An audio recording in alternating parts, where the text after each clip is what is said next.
All right.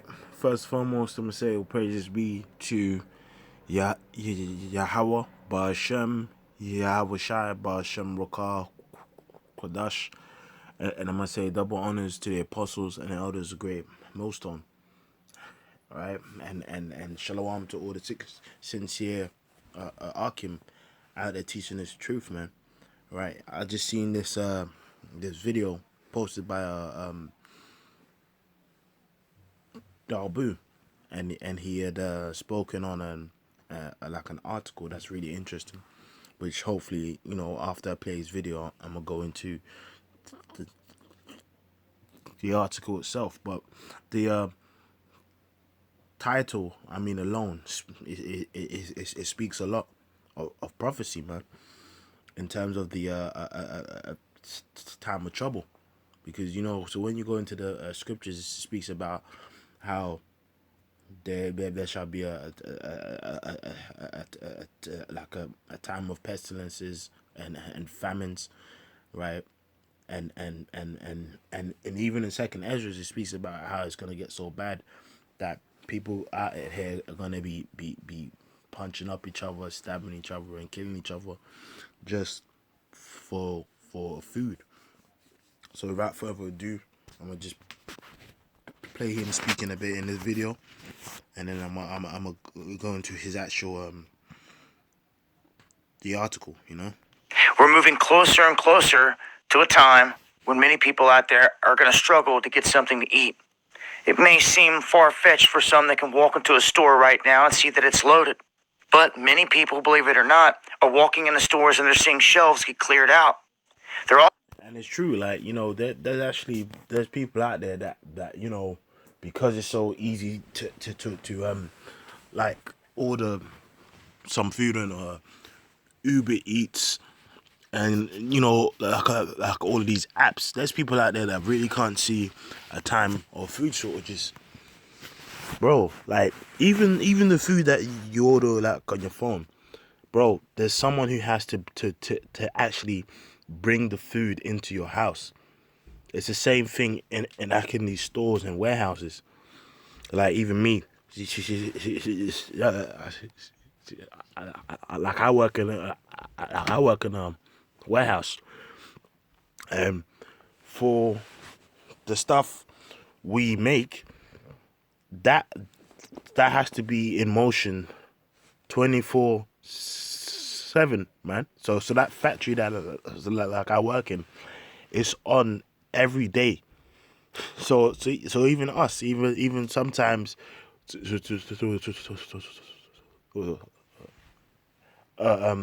might experience like a shortage of certain things, and as soon as a shortage takes place, the whole factory basically comes into a stop, man.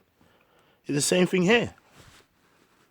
To all the food, the eggs, the milk, the bread, the wheat, the potatoes, the you know what I mean?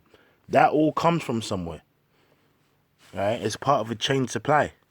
also noticing that even if the shelves are not getting cleared out, that the prices are going through the roof. And this is because the power of the dollar is eroding. It's disappearing. And it's all by design. We just witnessed how Walgreens stepped up and said they're going to start rationing baby food. Big story spreading out there all over the place. There's just one product in terms of people trying to control food and commodities that are out here. When you look at the companies themselves, they said they've ramped up production. They're not quite sure why this has been sparked. It's not because there was a lack of ingredients in the processing plant. No, that's not the case. It's because other people have decided to put this in motion, just like everything else that you're living through. Just like the boats that are stretched out over the horizon on the West Coast still. And people just keep pushing on like nothing's happening. When people finally decide to make a stand, it may be too late. Shelves may be absolutely empty and nothing to be found anywhere. And that's going to be their fault. We haven't seen a rise of the people in this. Really, and obviously he's saying it, when that happens, it's gonna be people's fault. Well, really, it's prophecy, man. This time of trouble, this time of food shortages and famine, and cannibalism is coming back. Country in a long time outside of some staged BLM fake protests. Where's the real at? Where's the people that truly care? Act like you're scared to be on some list when everybody's on a list. Where's all the people that took an oath to defend and protect? And he's right, you know, and he's right. You have the red list, the blue list, and the yellow list, man. Right? So they've categorized everyone out like on lists. You know, people that go and accept this agenda and people that won't. You know. Anyway, Protect this country.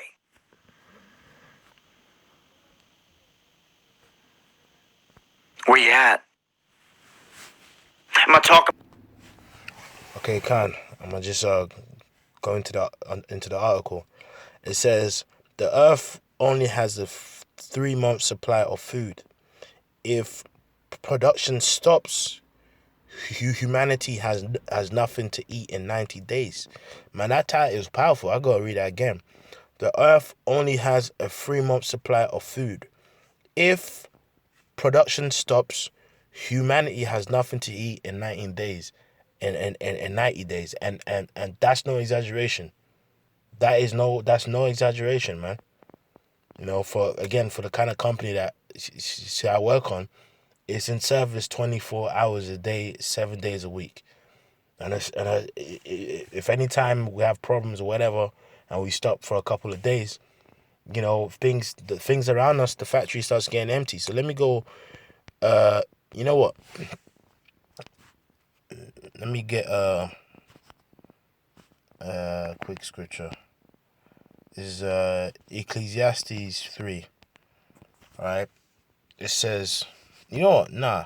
Ecclesiastes 9. All right. This is Ecclesiastes 9 and 11. No. 12. For man also knoweth not his time, as the fishes that are taken in an evil net, as the birds that are caught in the snare. So are the sons of men snared in an evil time, when it falleth suddenly upon them. And the prime example is this. You see? You know, because people can go shops, you know, because people can go shops and get food here and there. So basically, people are comfortable, right? And even like if you've ever had the opportunity to fish, man, before a fish gets caught up in that hook or net, it's doing good, man. It's like, yeah, I'm gonna just, I'm gonna just fish. I'm gonna just chill. I'm gonna do my thing, and then boom, in one moment, that hook gets caught up in their mouth, in their eye, and they're thinking shit. But obviously, the fish. But like, let's say the fish had some observational skills to see that hook. You know what? Nah, that hook, man. I've seen that catch other people in the past. So guess what, man? Anytime I see that hook or that bait, I'm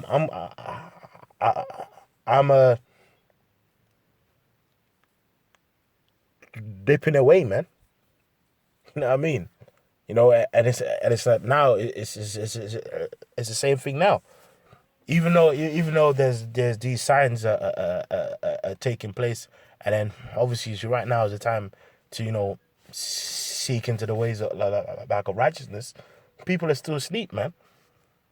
For man also know if not his time, right? Because these are people that ain't like observing these signs and prophecies. As the fishes that are taken in an evil net, Coco. When that net goes into the water, it catches the fishes of God, as the birds that are caught in a snare. So are the sons of men snared in an evil time, when it falleth suddenly upon them, man. So let me continue in this article anyway. It says we are far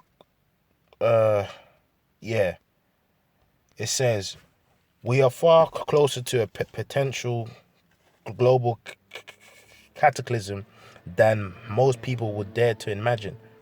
Right now, leaders from all across the political spectrum are openly warning us that a worldwide food crisis is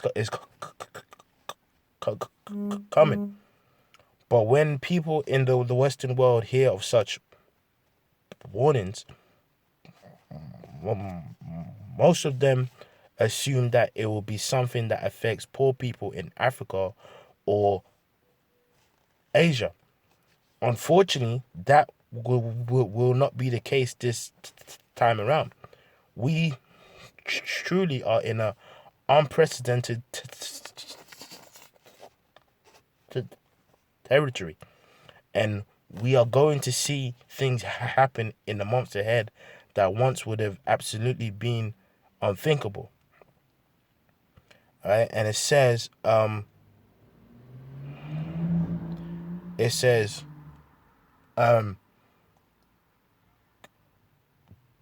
David Friedberg, of course, a so-called Jew, is an early Google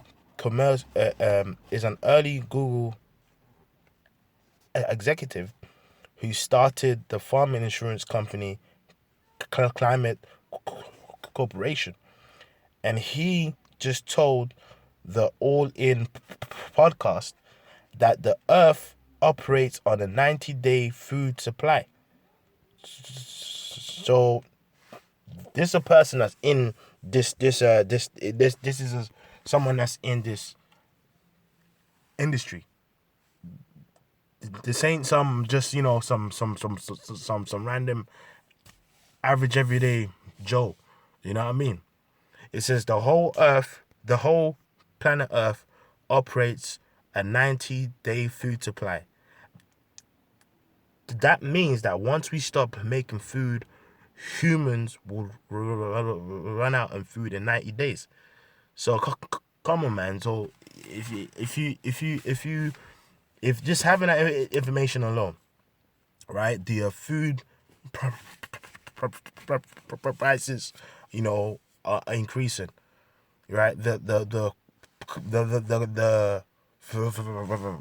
value of the currency, it just keeps going down, right? Energy and prices are like increases.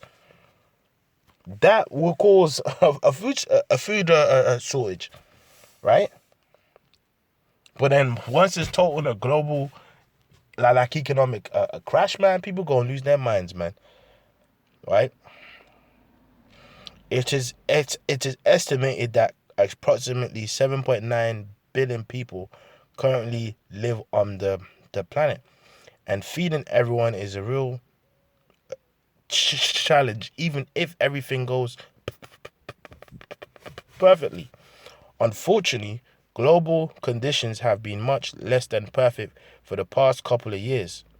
And Friedberg says that the new global energy crisis has pushed the cost of key fertilizer components to levels that are absolutely insane. The price of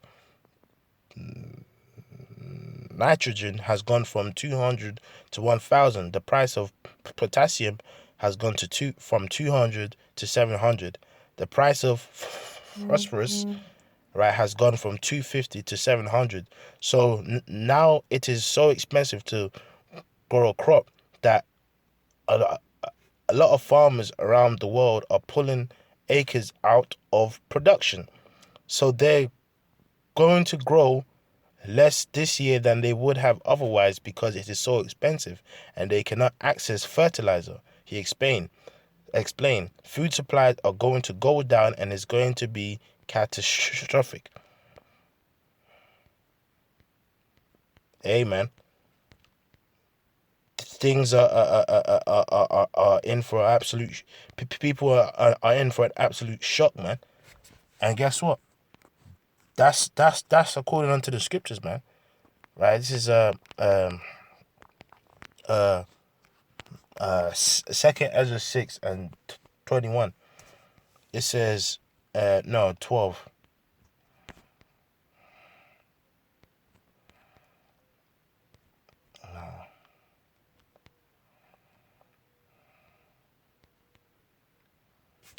What's that scripture, man?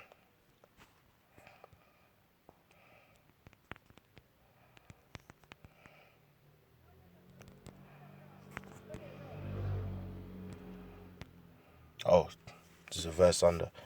All right. Second Ezra 6:22, and suddenly shall the sown places appear unsown. The full storehouses shall suddenly be found empty. Right, and the trumpet shall give a sound, which when every man heareth, they shall be suddenly afraid. And hey, man, when these food shortages take place, people gonna lose their minds, man. Could at that moment, so that's that. See, right now we're actually blowing this trumpet, and people ain't afraid. But at some point, those prophecies are going to be speaking day by day before their eyes. Like, now, of course, we speak of the time of trouble, but there's going to be a time when we going to be in the time of trouble. And death and famine and trouble is going to be taking place before everyone's eyes.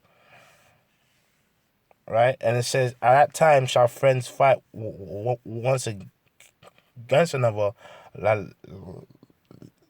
like enemies.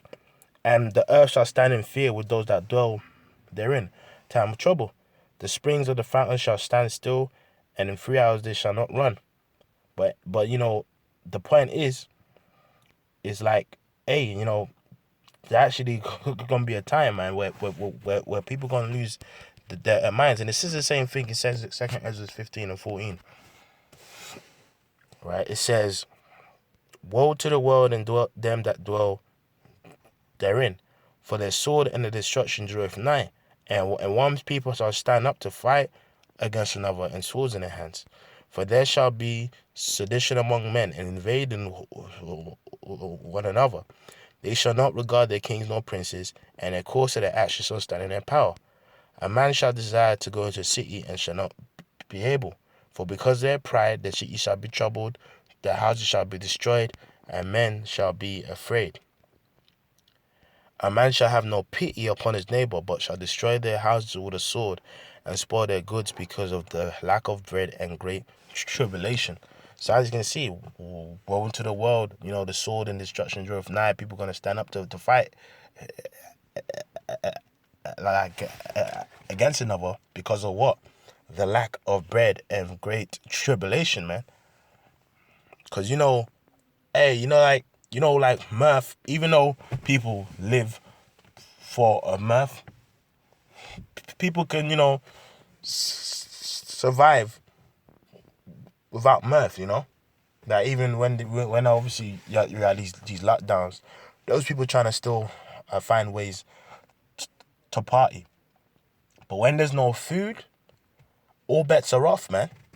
When people can't feed a child, people gonna lose their minds. Even remember W7, he had mentioned in the video that you got companies that are now basically storing up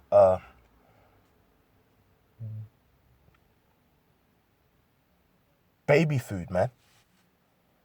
You know what I mean? And trust me. I say trust me, but in general, like these people don't know how to feed their children, man. With certain fruits and vegetables, and and you know what I mean. So it's coming to a time where people are gonna lose their mind, man. All right, this is Second Ezra 16, and I'll start from 18, man. come on, man. You know these phones, man. They just, fuck this.